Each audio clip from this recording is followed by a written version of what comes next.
Top Gun Maverick is finally in theaters, blowing away records and expectations. For the next 2 weeks here on the Fighter Pilot Podcast, we explore the efforts involved in making this blockbuster, starting this week featuring a discussion with the aerial filming coordinator. I mean, there was a massive emphasis on realism and authenticity, and you do have to put a cinematic value on things. I mean, there's some things in real life that should be super exciting in cockpit that are just not exciting. There's some things in there that, of course, the 1% naval aviators in the world are going to be able to pick apart. But what we wanted them to feel, somebody like yourself could watch this movie and go, you know what? By and large, that thing was awesome. And it shows the general public a little bit about my life and career in the United States Navy and what I did. And I'm proud of what it looks like on that screen. And I feel like a lot of naval aviators who are reaching out to me, who've seen the movie, are calling me with that general vibe. And that's what we wanted. And if they feel that way, you can imagine what the general public must feel like when they watch the movie. What do we have here? Pete Maverick Mitchell. This is your captain speaking. What kind of mission is this? We're going into combat. Having any fun yet? Strap in for the Fighter Pilot Podcast, the internet radio show that explores the fascinating world of air combat, the aircraft, the weapon systems, and most importantly, the people. Now, here's your host, retired U.S. Navy fighter pilot, Vincent Aiello. And we're off. Hello and welcome to the show. I am your host, Jello, and phew, what a week. Top Gun Maverick opened worldwide this past week, as you well know, and what an opening. I'm told it is Tom Cruise's best domestic weekend opening for any film he's ever starred in. It's the best Memorial Day weekend opening for any film ever in the US, and it is widely loved by audiences. It's got an amazing Rotten Tomatoes score. Everything on our social media has all been very positive. I've seen it 3 times. I enjoyed it a little more every time. If you have not yet seen Top Gun Maverick, do yourself a favor, take a friend, go find the biggest screen you can with the best sound and the most comfortable chairs and watch Top Gun Maverick. I think we'll be talking about this for the next 30 years. We're certainly going to be talking about it on our next couple episodes, starting with this one with Kevin LaRosa, who joins us shortly to discuss the aerial filming. Now, maybe you caught it over the weekend. We launched a video and bonus episode based on our opening night theater event. We reserved an entire theater here in San Diego for Fighter Pilot Podcast family and friends and some past guests. And then after the show, we recorded the reaction of a panel of former Top Gun instructors that I hosted and featured Grand from episode 7. And we just heard from him again, as well as Chip Burke from episode 59 and Jambo, who was just on our last episode 143. It was very well received. It's doing great on YouTube. And so if you have seen the movie, then go check that out so you can get a feel for what Top Gun instructors felt was right and wrong and righteous and ridiculous about the movie. And, we didn't just roast it. We really did talk about some of the different nuances of the film. And so I thought it was good. And we had a really great time making it. Now, 2 quick questions relevant to Top Gun month before we get to the interview. For everyone else who's been waiting for their questions to be answered, please keep waiting. We will come off this honeymoon soon and we'll get to the rest of it. But for starters, Ken emailed us. I noticed on a few videos that Super Hornets go into afterburner traveling down the catapult. Is there a reason for this? Is there some advantage over going into afterburner before the cat shot? Well, sometimes, Ken, you have to go into afterburner before the cat shot if your aircraft is sufficiently heavy that it's needed. And they won't even shoot you if you don't first go into afterburner. So the shooter will give you the signal, you go into afterburner, you wipe out the controls, salute or turn on the lights, and the troubleshooters like what they see, they'll send you off. Now, if you're below that weight, then it's just something that a lot of pilots will do. Partly, I think, because it's the first step anyway in the emergency procedure if you settle off the catapult, i.e. if you go off the catapult and you don't quite have enough end speed, the very first thing you're going to do is go to full afterburner. So, especially on dark nights, a lot of pilots will just do that anyway, because why not? It doesn't cost you that much fuel, and it's just a little extra margin of safety to get that afterburner staged when you're on the catapult, when you don't need it as much as when you finally get off into the air, and by then it might be too late if it's just starting to stage. So, good question. All right, our second email is from Michael Woodruff from St. Louis, Missouri. Is a pilot able to raise a tailhook back up in flight once it is lowered, or is it once it is down, it stays until reset after landing? So, Michael, I flew 4 aircraft with tailhooks. And the first three were all purpose-built for the Navy, and that was the T-2C Buckeye, the TA-4J Skyhawk, and the FA-18A through D and EF Hornet and Super Hornet. And all of those have a handle to lower the tailhook, and that same handle allows you to raise it. Now, towards the end of my career, I had a chance to fly the F-16A and B, which has a tailhook. Some people don't know that. It's not to go to the ship. It's to take the barrier cables at the field. And that is an emergency procedure. So once you lower it, it is down and you require maintenance to put it up again. So if you were wondering, it's probably because you've heard of both Navy and Air Force type aircraft with hooks. And yeah, they're different. So we can put them down, put them up in Navy jets. Air Force is down for an emergency. All right, well, that will do it. I don't want to make you wait any longer because this is an amazing discussion. Now, one quick caveat, actually two. One is we do, have some spoilers, but hopefully if you're listening to this, you've probably already seen it more than once. And the second thing is Kevin LaRosa decided to record outside, and his neighbor chose that first half hour of our discussion to run his leaf blower. So our producer, Bernie, did his best to minimize it. But if you're wondering what the little bit of whine is behind Kevin's voice, that's what that is. If you just focus on what he's saying, before you know it, it'll be gone. And so if you like the movie, I know you're going to enjoy this interview. Without any further waiting, let's get to it. Here we go.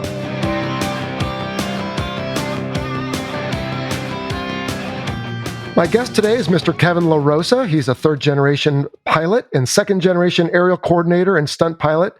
He features heavily in the worldwide motion picture and television industries, coordinating and directing film sequences both in the air and on the ground.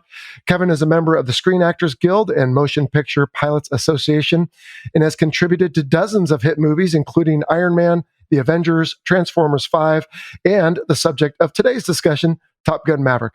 Kevin, welcome to the Fighter Pilot Podcast. Vincent, thanks for having me. Pleasure to be here with you. Yeah, good. I think we incidentally met in a way at Tailhook a couple years back, although I only saw you from a distance, and I'm sure you don't have any clue who I was, but we had a chance there to see, I think it was the opening sequence. We sure did. Yeah, they gave us a little teaser there. I was very honored and lucky to be invited to Tailhook that year. Along with a couple of my colleagues, I got honorary Tailhooker 2021, so that was very special. And we did get a little taste of the movie there. Yeah, I remember that. And now, thankfully, we've had a chance. Hopefully, everyone has to see it. And if we have any spoilers, I'll be sure to announce that before the interview. But at any rate, give us broadly, what was your role in Top Gun Maverick? My role in Top Gun Maverick was that of the aerial coordinator of the movie, which made me responsible for all of the flight sequences, whether mounted cameras on the A-teams, ground camera positions, the briefing, the debriefing, and the overall general safety of our flight ops, civilian side, and obviously working with Brian Ferguson, my naval counterpart for the aviation coordinating. Secondly, I was the lead camera pilot on the movie. My responsibility was that of flying the L-39 Cinejet, the Phenom 300 camera jet, and our helicopter platform throughout the movie. All right, Kevin. So I don't know if you have kids or spend any time around them, but if you have a 5-year-old and you ask him what he wants to be when he grows up, or she, right? You hear astronaut and fireman and policeman and all these different things.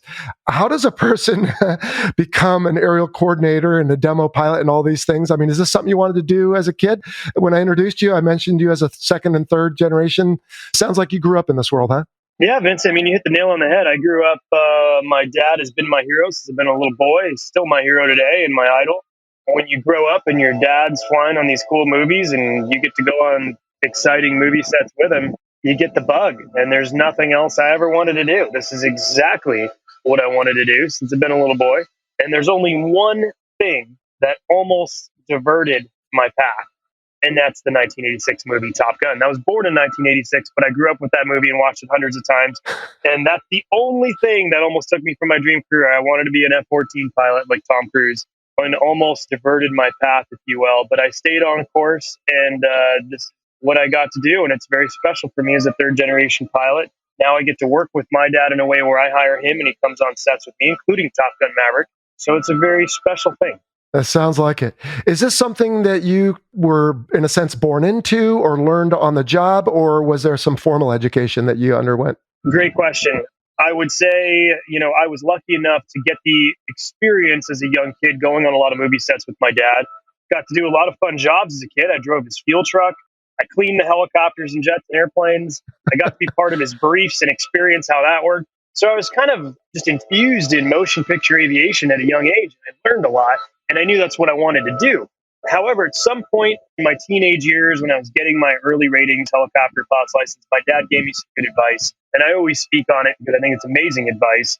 And he told a teenager who knows it all exactly what a teenager who knows it all doesn't want to hear. And that's, hey, if you really want to do this, you're going to have to stop doing it and go be your own pilot.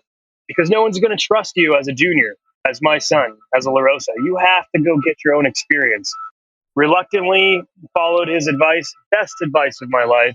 Did lots of other jobs, Vincent. I flew traffic watch Cessnas in LA for 5 or 6 hours a day.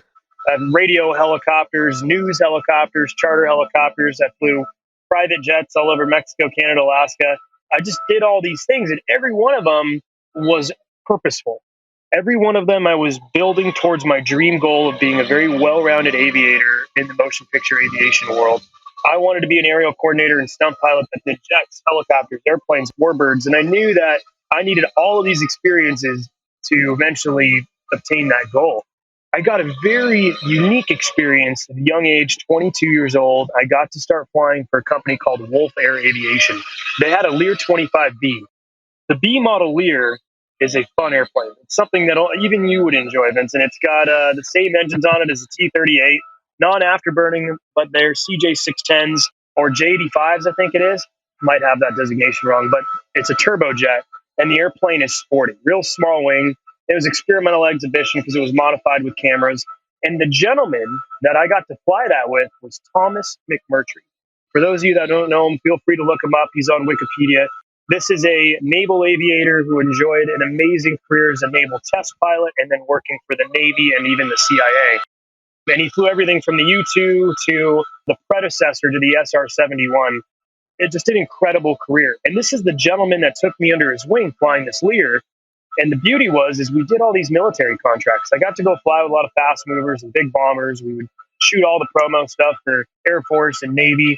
And I was exposed to military-style briefings and debriefs. I was exposed to formation flying, including IMC formation and night formation, and things typically a civilian would never be exposed to. And I loved every bit of that because I was able to then apply that later in life as an aerial coordinator, especially when we go work on military movies like Top Gun Maverick. And I use all of those experiences. So Tom was an amazing person who taught me everything he could possibly teach me about flying that Lear, flying in general, and all of his really great military stories and things he could give me. Well, it's just a real testament to a mentor, right? And the role that such a person can have on a young person's life. Absolutely.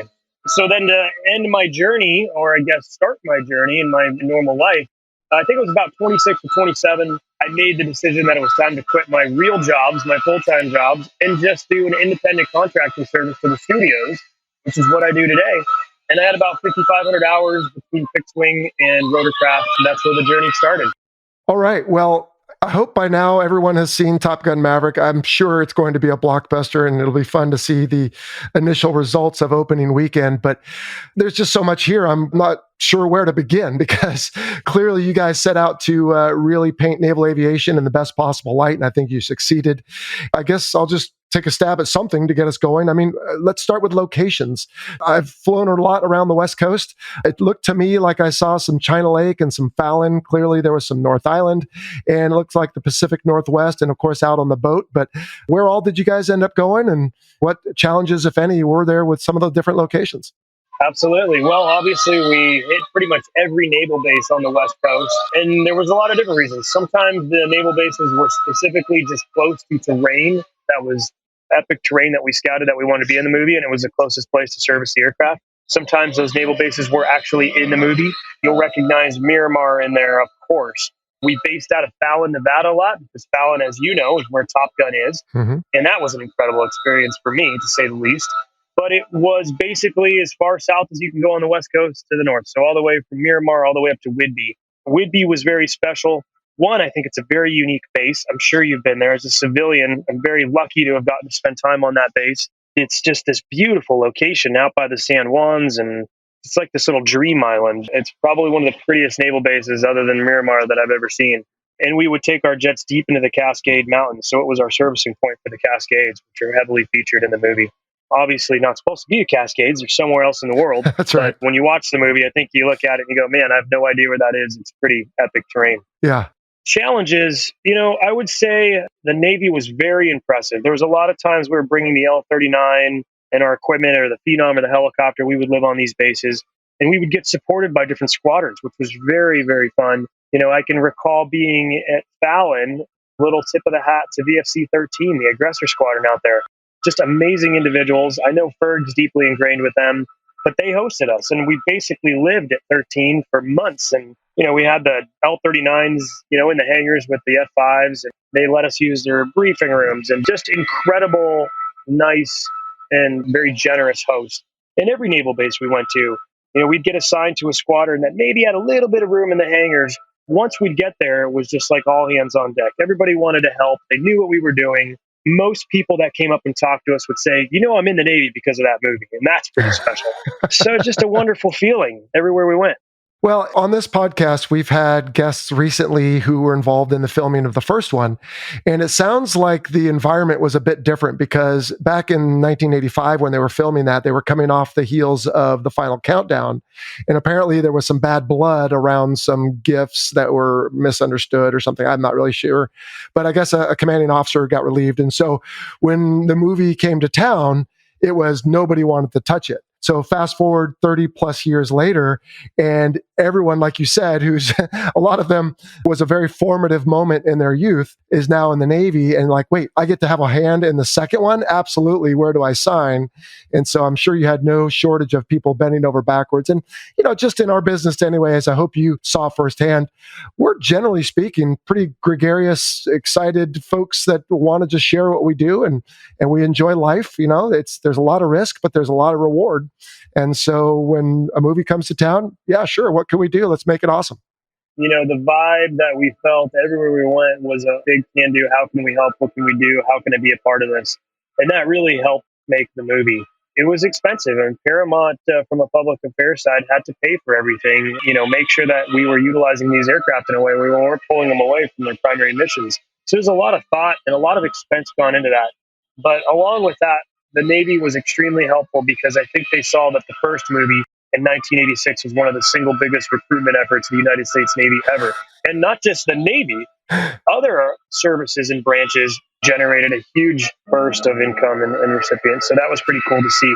So fast forward 30 plus years down the line, the Navy's looking at this the same way of, this is going to be a giant spike in recruitment if it has the same effect that the first movie did. I would think so. There was everything to gain there and a lot to lose, but I'm sure you guys had a lot of conversations about how do we make it compelling and exciting, but also paint the Navy in their best light. And that's where I think Ferg came in, and he'll be our guest on the next episode. He's already been on the podcast before. We're looking forward to having him back to fill in some of those details. But let's talk about some of the different challenges with filming military aircraft. I mean, you've got the base, right? So there's certain parts of facilities that are classified that, I'm guessing you've got people kind of escorting you around to make sure you don't trundle into anything. We see the F-35 in the opening scene, but otherwise it doesn't really play into the film. And I'm sure there's a lot of different reasons for that. And whether we want to go into it or not, I'll leave that up to you. But I just have to think there was a lot of, I don't want to call it obstacles or challenges, but just the fact that every day, if you had a briefing for what you were doing that day, I have to think there was some degree of back and forth between, if you will, the creative lead, like, hey, this is the shot we're looking to get, and the person who's maybe responsible for the safety or the mission, and like, hey, that's great, but this is the best we can do because of these risks. How did that go? And was there any kind of, I'm not looking for dirt, I don't want to say was there headbutting, but was that process fairly easy or did it take some work?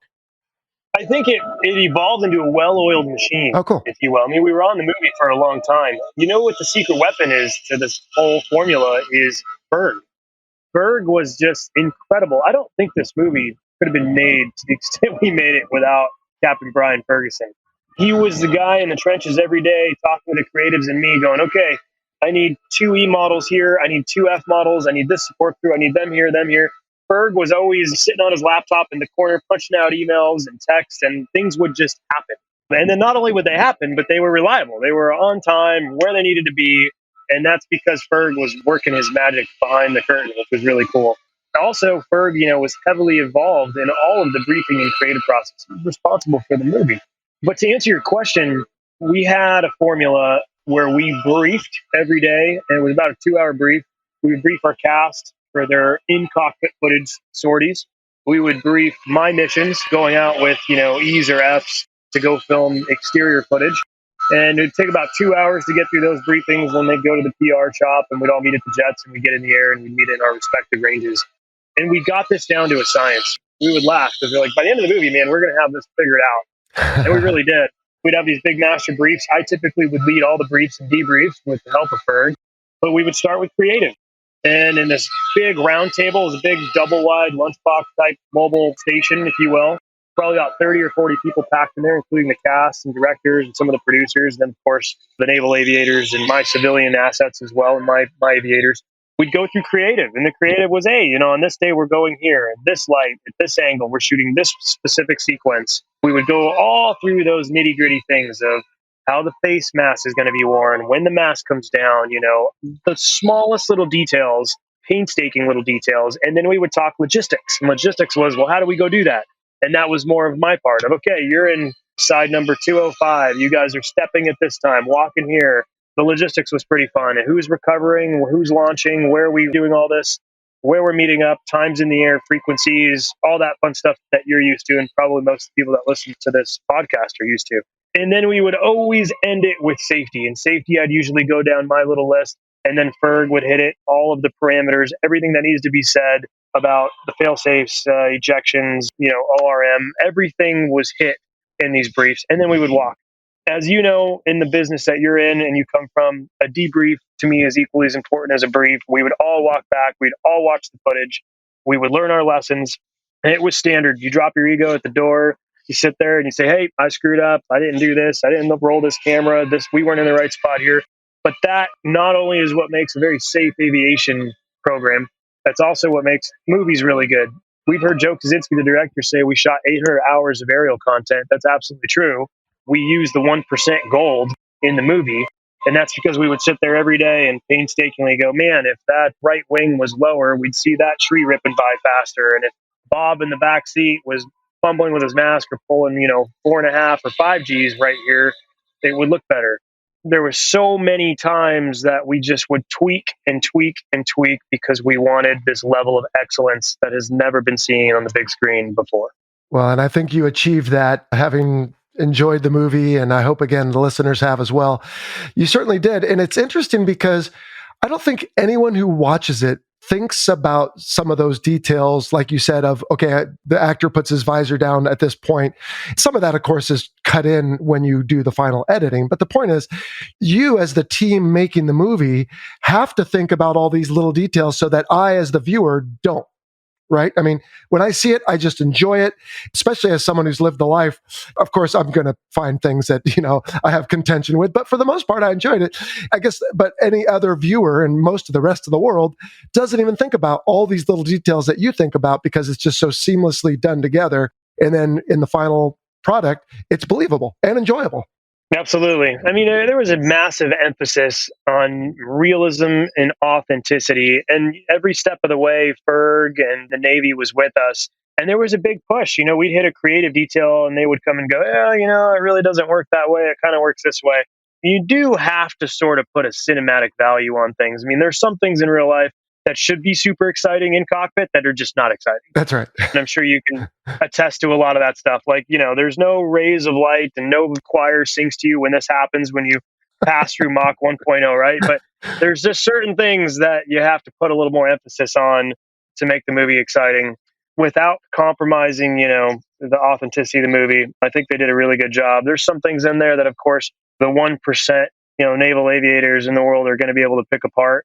But what we wanted them to feel, and we wanted to get to a point, is where somebody like yourself could watch this movie and go, you know what, by and large, that thing was awesome. Yeah. And it shows the general public a little bit about my life and career in the United States Navy and what I did. And I'm proud of what it looks like on that screen.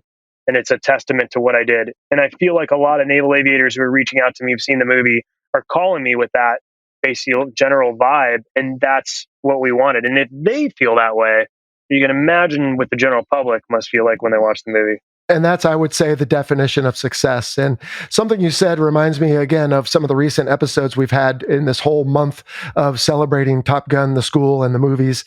The gentlemen involved in the first one were told multiple times, apparently by Tony Scott and others, it's, hey guys, it's a movie, not a documentary. And so I don't know if that ever got told on this set, but I think you guys struck a good balance because, as I've even said on various episodes, look, if all you did was turn on the camera in the day of a life of a Top Gun instructor, it would be insanely boring. Yep. Even the flight itself would look boring because it's all very, well, I mean, if you're dogfighting, it can get exciting for a little bit, but there's not a lot of drama, generally speaking.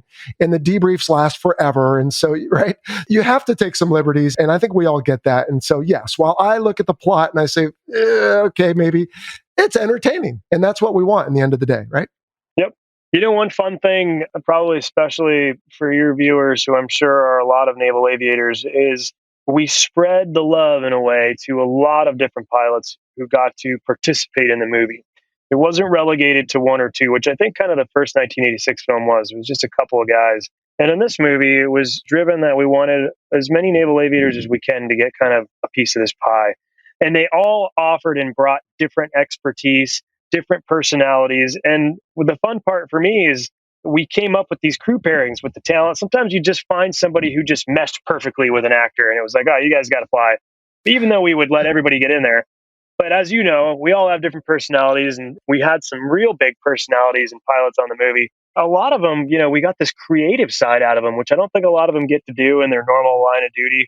And they really started digging in and helping us, you know, find routes and find mountains and figure out different ways to show the Super Hornet and its capabilities on camera, which is its own challenge, really. I learned an awful lot about how to make that airplane look cool and dynamic and agile. And there's certain things we learned we could do, make the airplane do, and me to counter what it was doing with the camera system to really sell it, which was pretty fun to do. But again, the pilots were all incredible. They all brought different skills and attributes to the table, and that was really neat. Yeah, I'm glad to hear that. With regards to the point you just made as far as the Super Hornet and the aircraft that you mentioned earlier, did you find the two were paired well? I mean, obviously the Super Hornet can go pretty fast, I assume faster than your camera craft, but were the craft you were using a good match for it, or did you have some challenges there trying to film that? It was a horrible match. Oh, was it? Not nearly as fast as an F-18. Especially with the camera hanging out, right? Oh, I had a ton of drag sitting on the front of the thing. So yeah, our L-39 had to work really hard. Okay. I had a max structural speed of our camera mount of 350 knots in 3G. So you imagine when we start getting into canyons and we're doing these, you know, basic fighter maneuvers and dogfighting and stuff, I'm sitting there with my G meter and I don't want to go back and get yelled at by my crew chief. So I'm monitoring the G meter, sitting at 3Gs all the time, I thought. And we're always trying to hit 350. But here's something interesting for especially the pilots. Aerials are important in a movie, especially like Top Gun Maverick. We want to fly in formation, and we would do that. It was typically between 250 and 350 knots for the formation work. And that's when we're telling a story. So there's going to be times in the movie where you're looking over at Tom Cruise sitting in an F-18, and he's looking over and talking to us or something, and he rolls away. Well, that's formation. So we're just living in formation or dollying around him. But then we also need to be able to sell agility. And when you're in formation, you could be doing Mach 1.5 and the airplane's just sitting there in camera. It doesn't look like it's going 1.5. You have no idea. We have to sell speed with these differential or dissimilar platforms. So there was so many more times that we would prefer, I would take this canyon route and I would have an 18 come ripping by with a 100-knot overtake. And the camera would reach back and it would pan with him as he goes by. Now we're looking at an 18 go by with some smash on it. And what you're seeing is the compression of the background behind it. And it's ripping by in the background. And it makes the 18 look like it's doing, 600 knots. And that sells energy. So again, if we watch the movie and everything just lived there, static in formation, doesn't matter what you're doing, but if it just lives there, it's kind of boring. It's kind of floaty. Mm-hmm. We always want to sell this dissymmetry, this differential of speed, so that things look like they're just hauling ass. And that's where the L-39 was great, because I can only go 350, so I might as well utilize its best characteristic and let those 18s haul ass by me. Right. And the point being, again, that the viewer doesn't even think about it. There's just this sensation of, wow, that thing's moving really fast, but they're not dissecting, oh, gee, I wonder if the camera was positioned over here. And then, with a little bit of zoom, it makes the background go by, et cetera, et cetera. So if you guys do your jobs, we as the audience don't even think about it. Tell me this, though. Let's say you go out maybe just with one aircraft to make this question easy, and you fly for an hour. How much footage might you have when you get back? And I'm not talking about that shows up in the movie, because I understand that's a creative decision later. You've got all this footage and you figure it out to make the story. But if you go out for an hour, what do you come back with? Do you think minutes, seconds, what? If you go out for an hour, you're coming back with minutes because you're not shooting on the departure. Typically, we leave as a flight of 2. You're not shooting the departure. You're not shooting the ferry out there. That's all boring stuff. Right. You're not shooting the RTB. You're shooting story sequences once you get to the range, whatever range we're cleared to work in for that day or whatever terrain we're working. You're coming back with minutes. And out of those minutes, for any given sequence, let's say we're doing one story point, we might come back with 10 takes. So 10 tries that we did that. Out of those 10 takes, maybe 1 or 2 of them are really good. And out of those 2 takes and all the different sorties, we might not use any footage from that sortie because maybe we shot that again the next day and it was even better. So a huge expense and investment on the side of Paramount and a massive drive from Tom Cruise and Joe Kosinski, the director, to make sure that, again, we were only utilizing the 1% best of the best gold footage. And there was a lot to be learned. More stuff that you know in your career, much better than a civilian like me, but we would go do these pop maneuvers. You know, we're in, I think it was Bravo 17 or something like that up Fallon, which had all these really cool targets and craters everywhere. It was really fun for me to see. Mm-hmm. And we'd be low level with an 18 and we would pop and then they would, roll inverted. We'd go with them. They'd pull down, they'd get their target and they'd release a weapon and pull up. And we'd do that with them. Learning how to shoot that and make it look cool is kind of interesting. The maneuver is cool just by itself. And it's really fun for me to get to do as a civilian, especially in formation. But to make it look good on camera is a whole different ballgame. And it took a little bit of time to figure that out. We did that probably 25 times. And there's a few of them in the movie that just look incredible.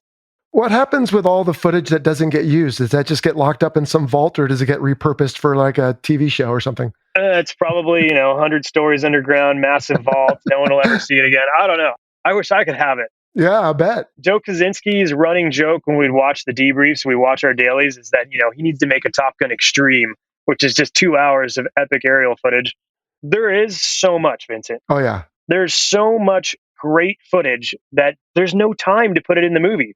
Guys like you and I and naval aviators would drool over this stuff for hours and hours, but there's got to be a movie with some sort of time limit on it that people can watch. But there's so much. Another great example. We see in this movie, they call it the Cobra maneuver, and we know the F-18 doesn't necessarily do a Cobra. It doesn't have thrust vectoring. Right. But we made that airplane do a version of a Cobra. We made it squat. And a couple of the pilots, we had figured out that there's a move. I'm going to mess up the terminology. I'm going to let you correct me. Is there something called a hypermech? Hypermech? Yeah, I think it has to do with certain altitude, or maybe not the altitude, but airspeed and AOA. You can get the flight controls to do something a little extra for you. I thought you were just going to say you kind of did like an AOA excursion. Well, we did. They did that too, but they'd get the jet to basically squat and kind of almost reverse course. Like a pirouette. Yeah. Let me tell you, the control surfaces on that F-18, when you're in close formation, those things are massive.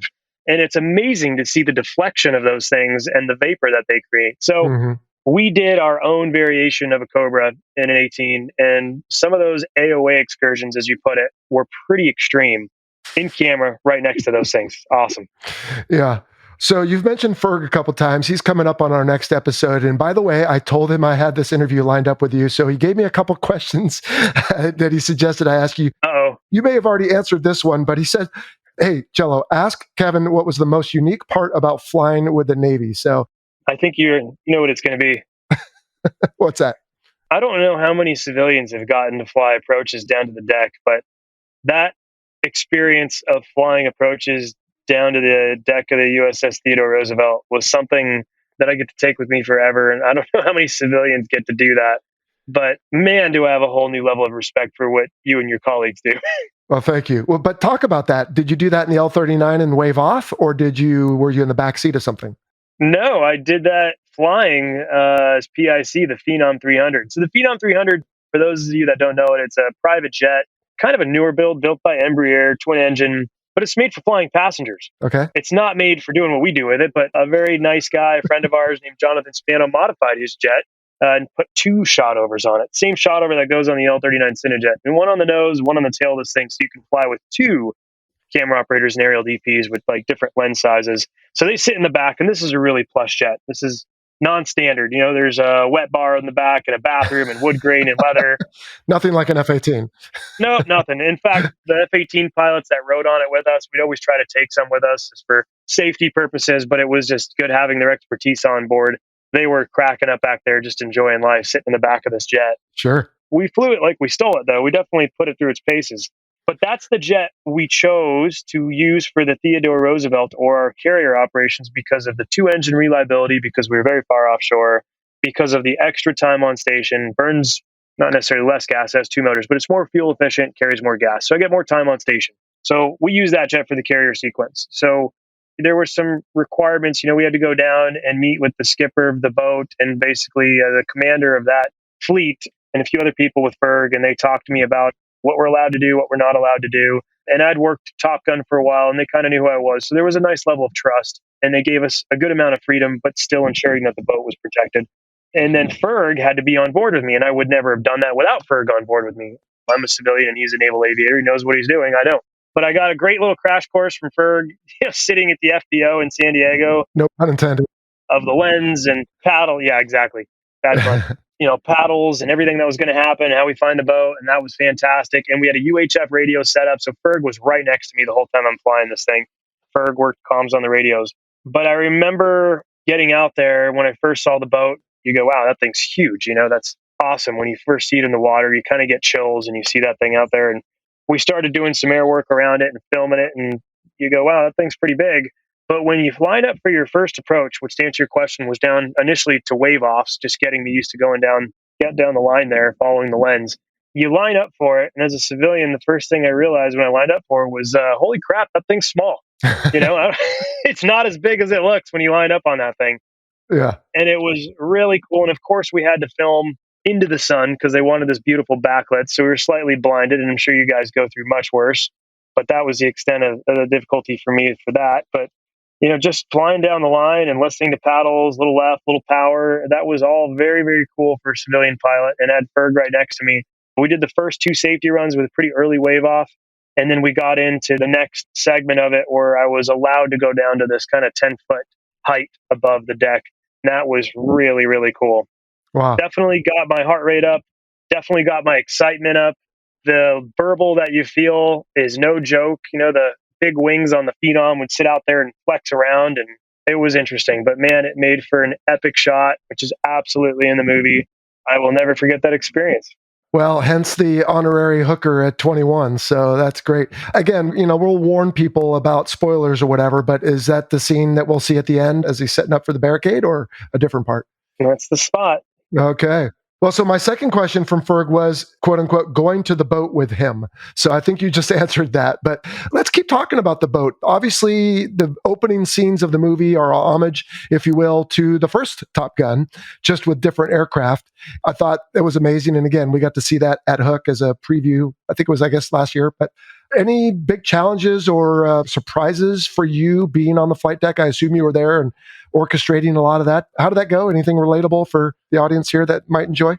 Sure. Well, actually, I wasn't lucky enough to be out at sea. With everything I did with the TR was at dock and meetings and what we were going to do with the air-to-air assets. So I only flew around it. Okay. But I can tell you, when you watch the movie, Joe Kosinski does the perfect amount of kind of tipping the hat to the original movie, especially in some of the most iconic scenes. When you watch the beginning of the movie, if you are a naval aviator or you loved that first movie, I guarantee you will get chills.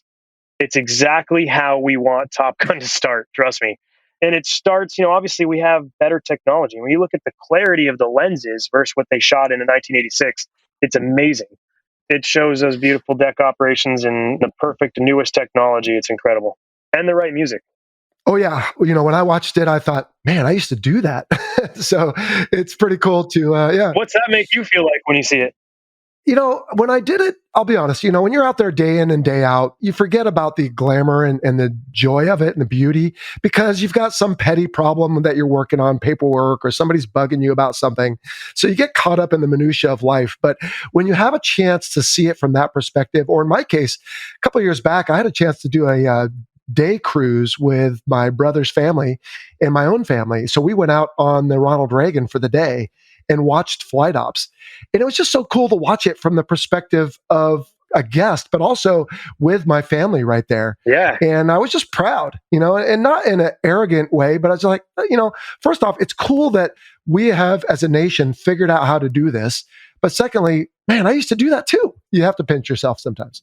Do you find when you were doing it for your job that you were more hyper-focused on your mission at hand, and when you stood back, you kind of watched everything, just the workings of it as a whole? I think you end up getting, I'll play politician and avoid your question because I just don't know. I mean, day in and day out, you're doing it, you're trying to do it well, and you know that people are watching. So again, you're being evaluated in a sense. But I don't think you really think about the larger picture, if you will, of it until you get away from it. So for example, whenever we would pull in for a port visit someplace where they couldn't pull pier side, but they would do Liberty boats, even though we'd just been stuck on that big hunk for a month or two, everybody on the Liberty boat, when we pulled away, would turn around and look at it. Like, wow, there's the ship. Like, look at that thing. It's huge. It's always this kind of like, oh man, I can't believe there's 3 more months of cruise. But on the other hand, it's like, wow, this is pretty cool. I think you just need, like I said, either whether it's those Friends and Family Day cruises or the movie or something else to just remind you once in a while that what you do is so special. And I think it sounds like for you, who had at one time the desire to do that, and we have a lot of folks on this who listen to the show that still want to, so we always encourage them to go for it. But for you that wanted to at one point and then you decided to take a different path, but then to go out and essentially kind of play the role for a while and still feel the butterflies in your stomach. I mean, that's a good testament to just how dynamic it really is. And then I think you guys did a great job of portraying that to the world via this movie. Thanks, Vincent. It was definitely a pinch yourself moment every day I was working on this movie. I bet. And being out flying around the boat was one of those days. Yeah. The boat was a cool experience too. We had all these filming maneuvers and we even had flybys and stuff that we had to film. We did it by ourselves and we also did it with other Super Hornets. So we had to shoot images of guys landing on the deck and getting catted off. All that was really, really cool.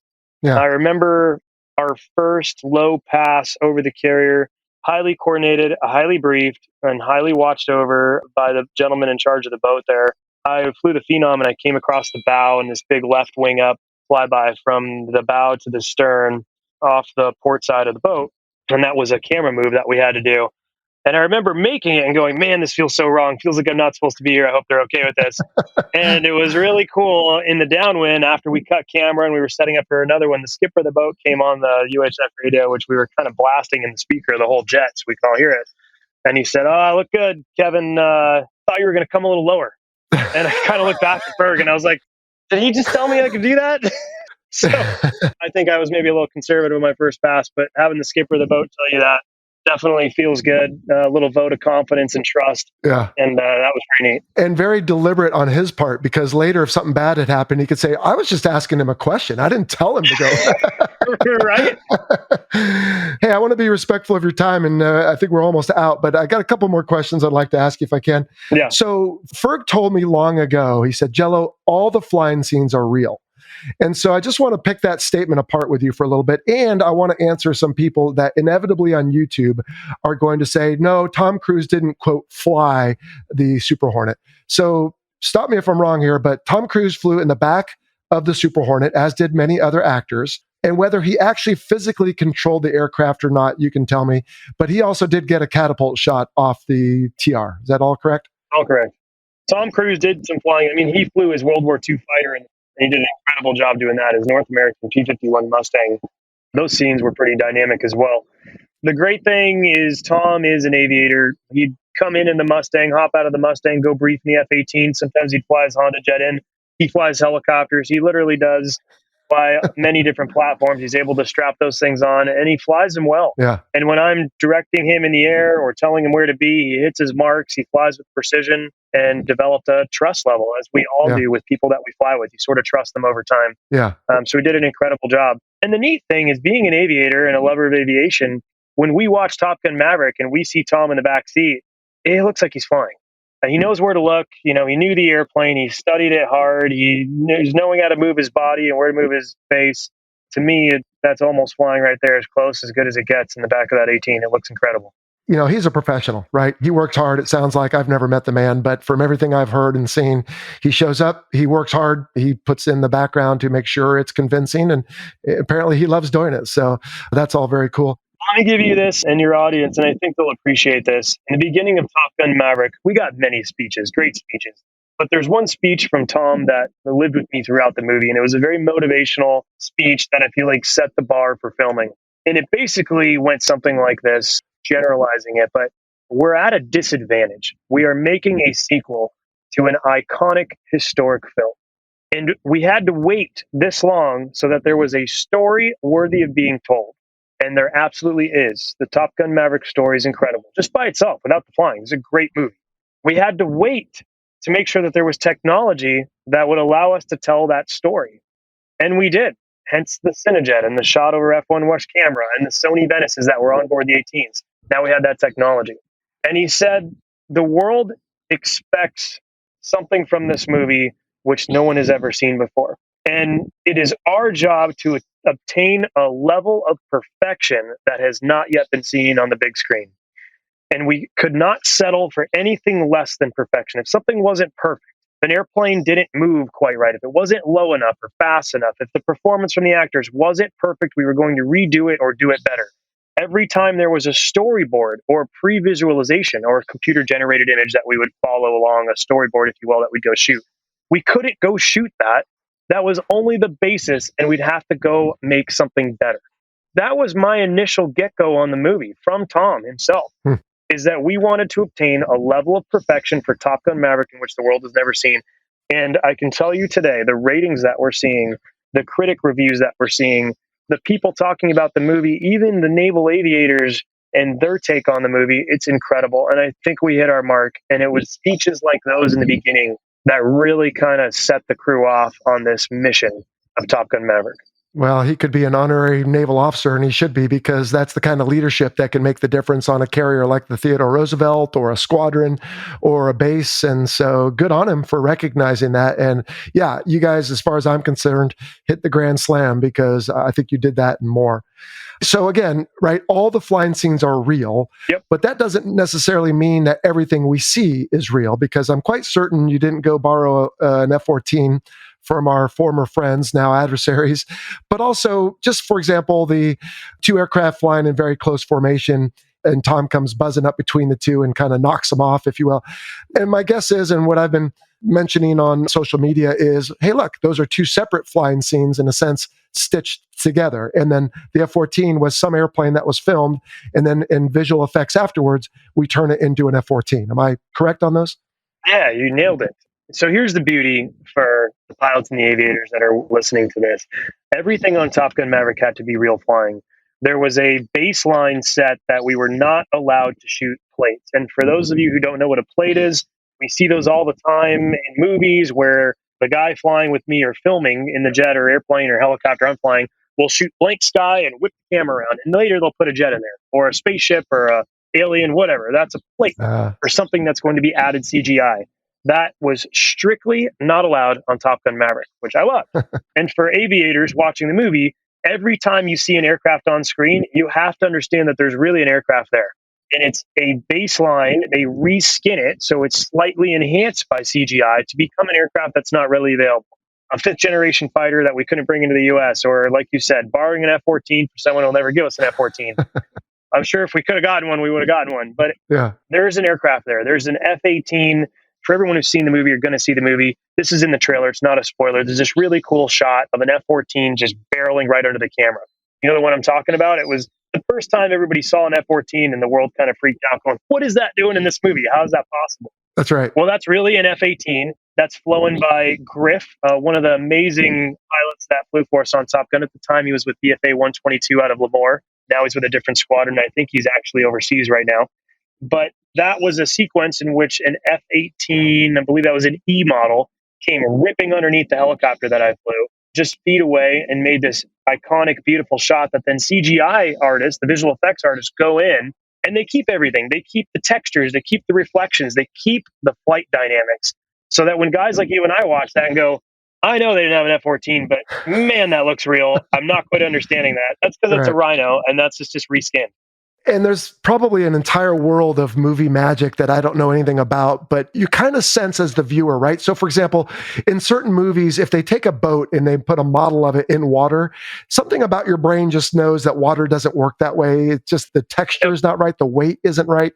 And so, yes, I think you guys did get the weight, I guess, if that's the right word, and the speed all correct, at least for my eye, in looking at those. And even the Su-57 that we see, again, it's in the trailer, so it's not a spoiler, but it looked very convincing. Yep. You also spoke on something else, and you're exactly right. And for pilots, we'll love this too. Again, there's no fake airplanes in the movie. There's something there doing that maneuver, but we call it a comp, and that's a visual effects thing. Okay. So in the shot and it's in the trailer, so we talk about it, but when the F-18, Tom blasts right through the formation of those two other F-18s, that would be extremely tight and extremely dangerous at that speed. But there's really an F-18 barreling diagonally through our shot. That's absolutely happening. In that same sequence, in that same terrain and light, we shot two guys in formation that do this radical breakaway as if something spooked them. Right. So again, all real airplanes, all real moves, and a beautiful composition enhanced by, just a little bit of visual effects give us this very real, visceral look. And we as pilots know that we're watching, there's a core there that's realistic. Real airplanes, but fake bridges, might I ask? Yeah, there's definitely there's definitely a bridge in there that might not have been that there. Opening was a bit small. I found myself kind of shinking down in my seat when I watched I that. kind of ducked when I watched it too. But no, done very well. Thank you. Yeah, and that's a testament to the creators of the movie, the producers, Paramount, and of course the naval aviators who flew those things for us. Yeah. Another fun thing that I think you'll love is that we spent a great deal of time scouting terrain. To make a movie amazing with aerials, well, one, you got to tell the aerial story really good. You got to get in there with the latest technology. We definitely got in there.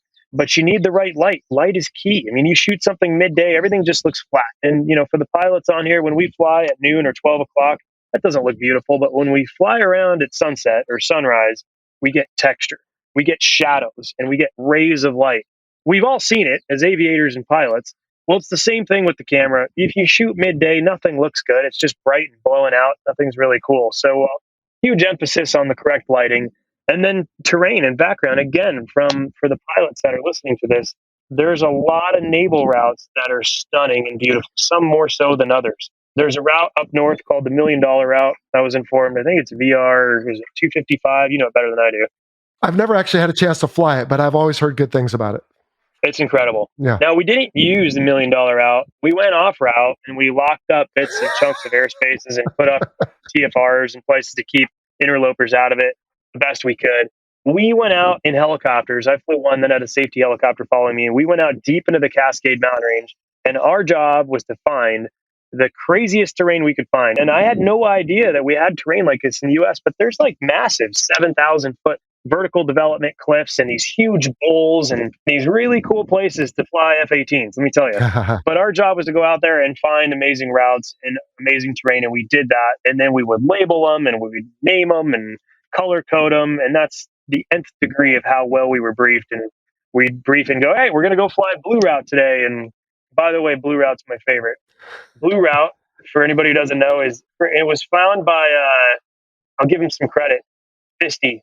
He's deployed right now, but Fisty was one of our amazing pilots, and he went out and found this one route. We found it with the helicopter, but he first flew with the F-18. Okay. And it's this huge, got to be like a 60 or 70 degree incline, but it's kind of enveloped into like this half pipe, like almost snowboarding, but it's big. You could probably fly a B-52 through the thing if you can get one in there. But when you throw the F-18 through there with some speed, it's pretty exhilarating. You'll see it in the movie. It's part of the final sequence, and Blue Route was insane.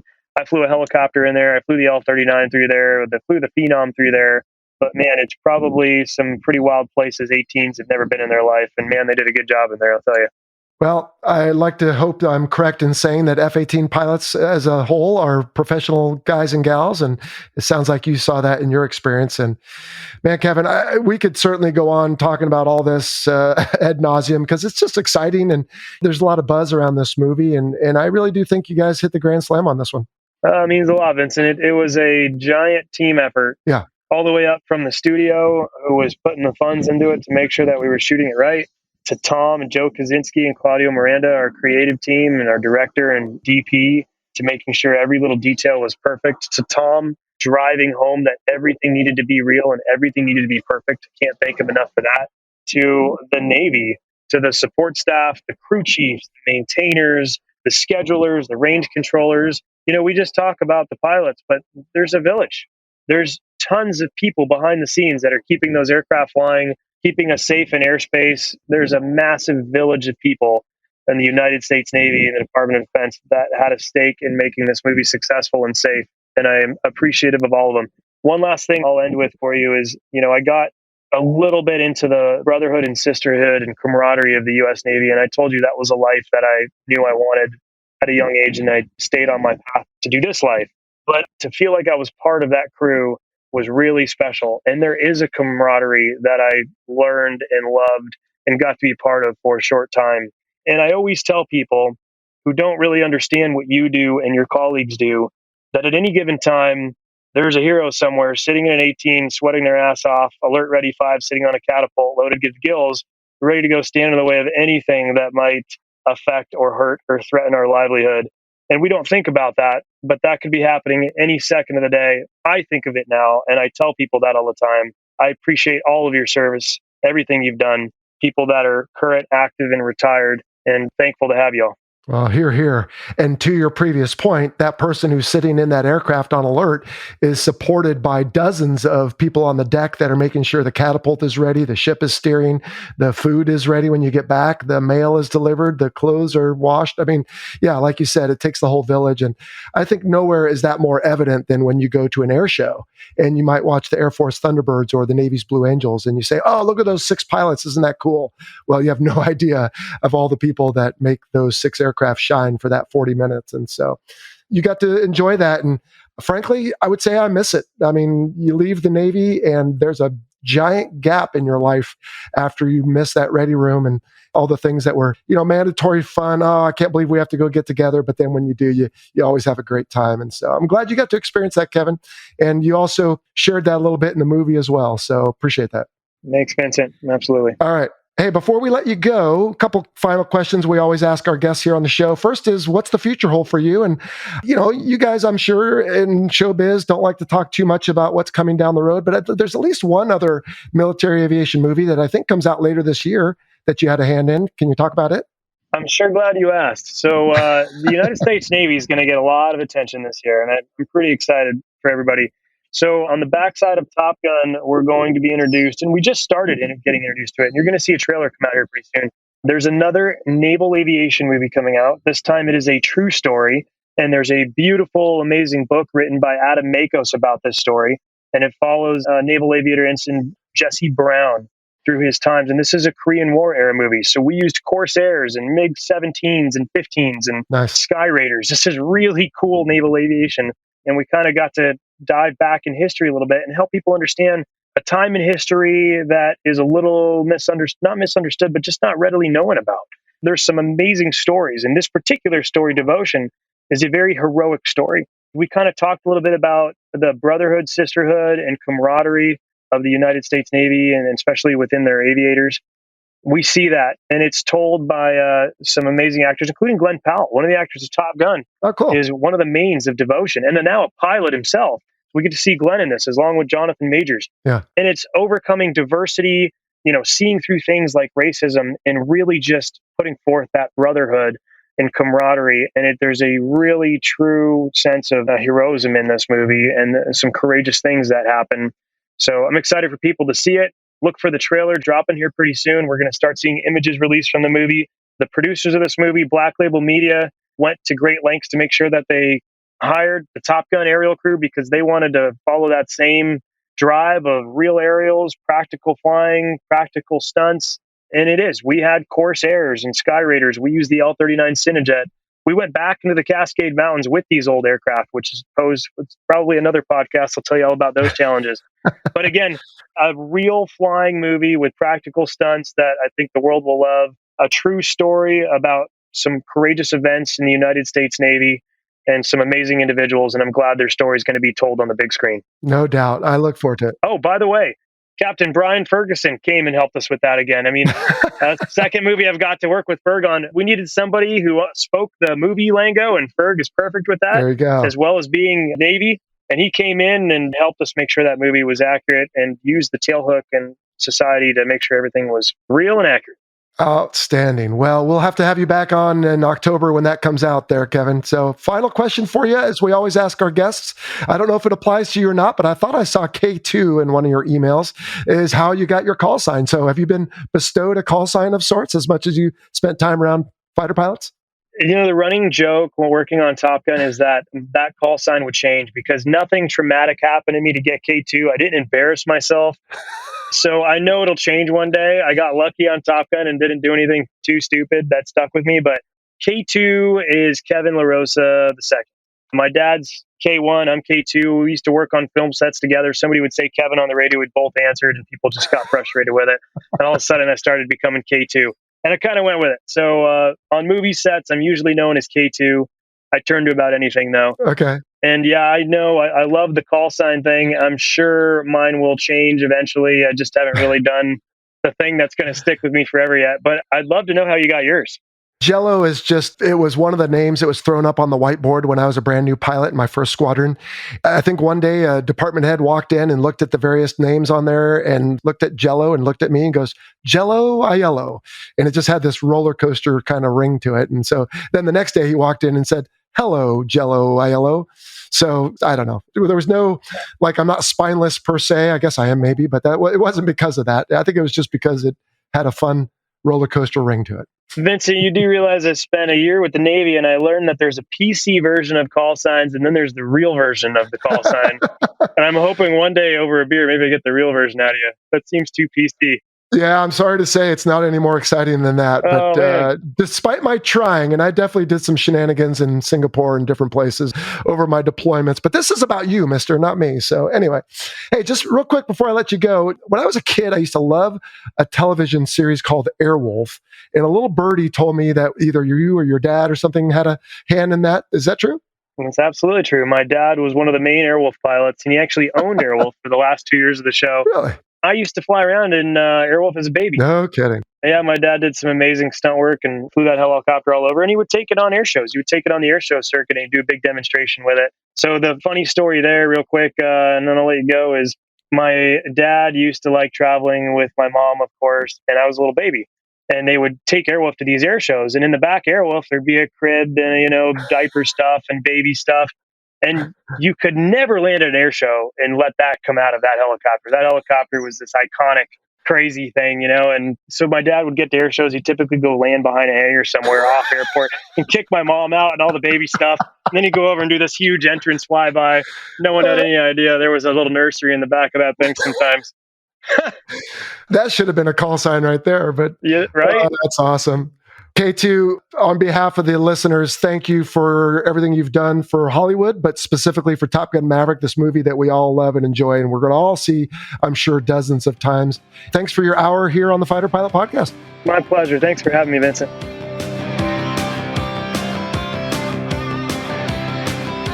All right. Thanks again, K2, for that awesome discussion. And thanks to your team, which includes Jennifer, Demetria, and SG, for setting us up on that discussion. Man, I really learned a lot. Plates, comps, never heard about all that, but it makes sense. And so, yeah, I think you guys did a great job. Anyone who's seen the movie, everyone I've talked to anyway, all loves the flying scenes. Some of it filmed in flight, some on mountaintops, some on the boat. Great job. Really appreciate it. Now, I'm looking forward to Devotion. I don't know what we'll do around that film in October like we did around Top Gun Maverick, but certainly something to consider. And I know our team is working on a Corsair episode at some point, so we might have to save that for October. And if you're wondering what Bravo 17 is, it's also called Baker 17 on some charts. That is just one of the target complexes east of Fallon along Highway 50 in Nevada. And then the speed example kind of reminds me of some things we've talked about here on the show before, I think, which is I sometimes get questions from people, what's it like to go Mach 1 or 800 knots or whatever? And I tell them, it's like in your car. It depends on your altitude. I mean, in a car, right, if you pass some hills or mountains in the distance, you don't really feel your speed. But even 65 miles an hour feels pretty fast when those speed limit signs go whizzing by your car just a couple feet away. And so as Kevin was talking about, trying to make that sense of speed. Yeah, it reminds me of flying at low altitude versus flying a little higher. It doesn't really matter how fast you're going when you're up higher. And then the last thing is, I know I'm aging myself when I talk a lot about Firefox and Airwolf, but man, I really did enjoy that show when I was a kid. It was in the mid 80s, and I think it featured who was it? Ernest Borgnine and Jan Michael Vincent, something like that. And they had that cool helicopter and flew it around. And to know that Kevin was a baby in the back of that thing just cracks me up. Good stuff. All right, let's wrap it up, folks. We've got one new mission commander on Patreon to announce. That's Reagan Rice. He and I just used one of his perks earlier today. We had our 30-minute monthly discussion. And Reagan, appreciate your support of the show as well as the rest of the Patreon supporters. But Reagan, get after it. You know what I'm talking about. Make the phone calls. Go talk to the right people. Don't let this movie swell get there before you do. You got to get after it and keep me posted. All right, everyone, that will do it for this week. You heard Kevin talk about Brian Ferguson, Ferg. You might even remember him from episode 2. That's right. He was the Navy's advisor to Paramount, and he is coming up next week to talk about all the different things that he had to do, all the coordination, the meetings he was in, 3 people meetings. The other 2 were Jerry Bruckheimer and Tom Cruise. He's driving Tom Cruise around in his car, talking to him about, hey, we're about to go to this squadron. Please go talk to the maintenance folks. Let them know you're grateful for all the flying time you're getting. It's a really cool discussion. Do not miss it. It's coming up in 10 short days here on the Fighter Pilot Podcast. Until then, be well. We'll see ya. You've been listening to the Fighter Pilot Podcast, brought to you by BVR Productions. Got a question for the show? Email us at questions@fighterpilotpodcast.com or leave a message on our listener line at 877-MACH-101. That's 877-622-4101. Be sure to follow us on your favorite social media platform and check out our website, fighterpilotpodcast.com. For exclusive content and to help support the show, check out our Patreon page. Thanks for listening.